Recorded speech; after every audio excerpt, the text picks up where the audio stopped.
Culture Marine, en fait, c'est un magazine professionnel, donc à destination des professionnels de la conchiliculture. La conchiliculture, c'est l'élevage de coquillages. Donc en Vendée, Loire-Atlantique, puisque moi je fais les deux départements, en tout cas sur nos départements, on a les moules et les huîtres, essentiellement. Donc ce magazine professionnel est destiné aux professionnels uniquement sur abonnement ou sur web. Il existe deux types d'élevage pour les moules, les bouchots, qui sont bien connus, qui sont des pieux que l'on plante en mer. Et puis l'élevage en filière. Donc en filière, ce sont des cordes qui sont posées sur flotteur au large. L'histoire des 30 ans, c'est qu'en fait, jusque dans les années 80, le captage, donc ce qu'on appelle le captage, c'est le fait de récupérer les naissins de moules, les bébés moules.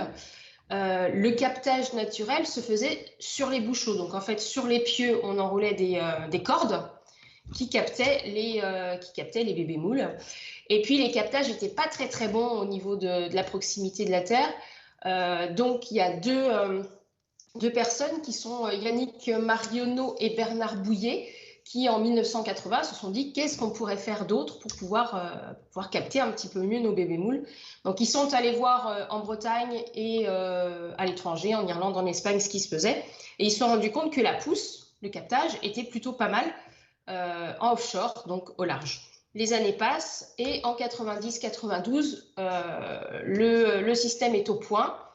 Les captages sur bouchot, ils ont eu un printemps un petit peu chaud, les captages sur bouchot sont très mauvais, donc on décide de lancer officiellement les cultures de filière, au large de la baie de l'Aiguillon, donc ce qu'on appelle dans le Pertuis breton.